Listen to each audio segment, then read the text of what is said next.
রহিম। প্রিয় খেলোয়াড়, প্রিয় দর্শক, প্রিয় শাহবাজপুর ইউনিয়নবাসী এবং বিএনপি ও তার অঙ্গ সংগঠনের নেতৃবৃন্দ সবাইকে আমার প্রাণ ঢালা শুভেচ্ছা, উষ্ণ অভিনন্দন ও সালাম। আসসালামু আলাইকুম। আজকে কোকো সিটি ফুটবল টুর্নামেন্ট শুধু একটি খেলা নয়, এটি তারুণ্যের জাগরণ ও ভালোবাসার উৎসব।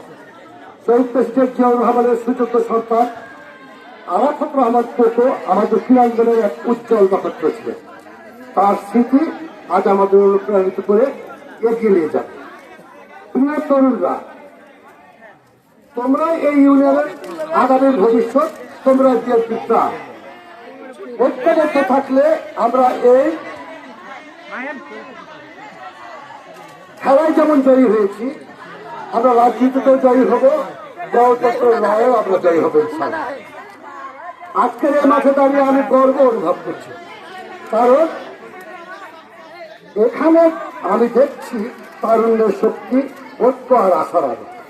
স্বর্গীয় আরাফাত রহমান কোকো ভাই আমাদের শিখিয়েছিলেন খেলাধুলা মানে জীবন, শৃঙ্খলা আর দেশপ্রেম। এই টুর্নামেন্ট শুধু খেলা নয়, এটি কোকো ভাইয়ের আদর্শে অনুপ্রাণিত একতার প্রতীক।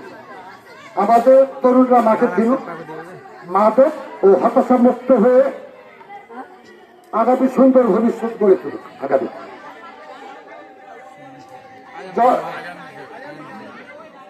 বাকি অংশটা একসাথে। জয় পরাজয় খেলাধুলার অংশ, প্রকৃত বিজয়ী সে যে নিজের মন জয় করতে পারে।